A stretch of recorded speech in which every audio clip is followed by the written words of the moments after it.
Hi friends, आज आपण या ठिकाणी घनमूळ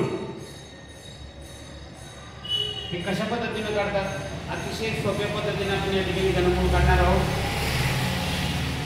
हे घनमूळाचं चिन्ह आहे। या ठिकाणी घनमूळ काढण्यासाठी आपल्याला सर्वप्रथम संख्याच्या एकक स्थानी असणारा अंक आणि घनमूळाच्या एकक स्थानी येणारा अंक हे माहित करून घ्यायचे। जर 1 असेल संख्येच्या एकक स्थानी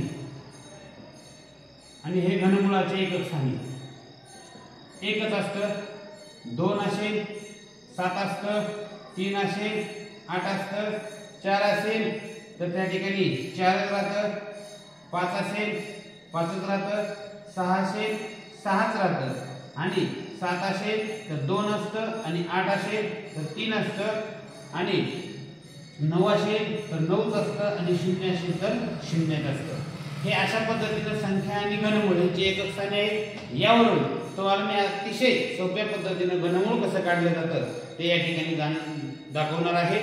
या ठिकाणी सर्वप्रथम तुम्हाला एक मी संख्या देतो 9261 या संख्येचा आपणास घनमूळ काढायचा आहे।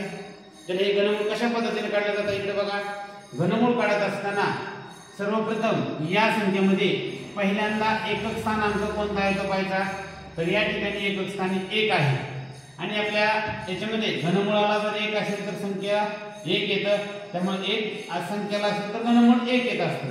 तर अशा पद्धतीने या ठिकाणी मग 1 आहे तर याचं उत्तराच्या एकक स्थानी सुद्धा किती येणार 1 येणार।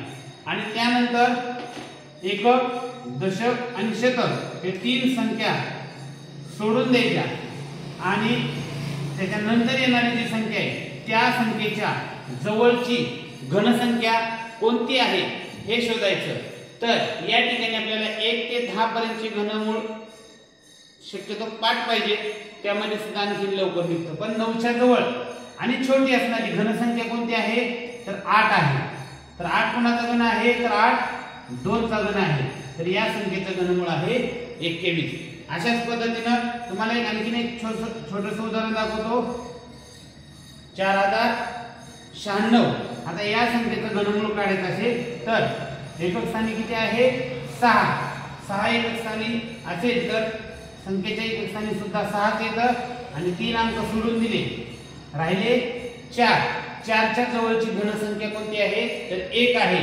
तर 1 कोणाचा घन आहे 1चा घन आहे, म्हणजे याचं उत्तर आहे 16। अशा पद्धतीने चटकट आपल्याला या ठिकाणी घनमूळ काढता येतं। अशाच सोप्या पद्धतीने आणखी प्रश्नाचे उत्तर सोडवण्यासाठी आपल्या YouTube चॅनल लाईक करा। धन्यवाद।